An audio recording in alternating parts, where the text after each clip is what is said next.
Hi everyone, welcome back to our YouTube channel, and in this video we are going to talk about how to sign up with Hostinger in 2025, and it will be a complete beginner friendly tutorial and it will also a quick tutorial. So without any further ado, let's get started. So here actually you can see we are already landed in our Hostinger platform, and if you see there's a couple of options we have. It's called navigation bar. So from that place, don't miss the limited time deal. So get hosting AI. So here you just need to be choose your Hostinger plan from that place, or you can go with find out the domain in here.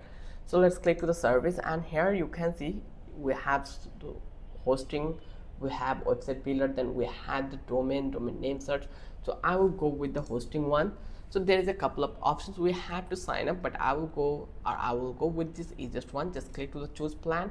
Once I click to the choose plan, it will redirect us to the card panel, and here they will ask you to provide your address. I can provide this 1 month period, or you can go with the 48 month. Then here you just need to click to the continue, and here actually you just need to be provide your email address and password. And once you did, then you just need to click on register, and it will redirect you to the next page where you will find out that your Hostinger account creation is been done.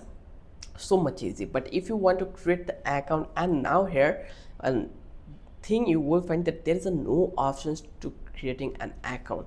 It's so much strange, but there is options you have that if you just need to click on the login. Once you click over here, then actually it will provide you the options to create an account. Here you can see this is the login page.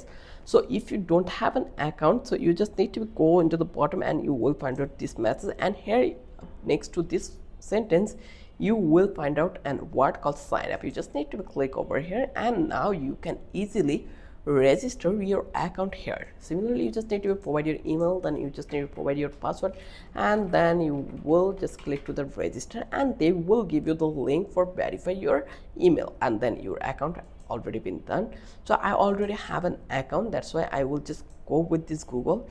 I create an account with the by the help of Google, that's why, and you will redirect here. This is the dashboard. This is so much simple. I hope you love this video. If you think this video was helpful for you, then don't forget to subscribe our channel and don't forget to hit the like button. Till then, have a good day. I will catch you in the next video with an interesting topic again.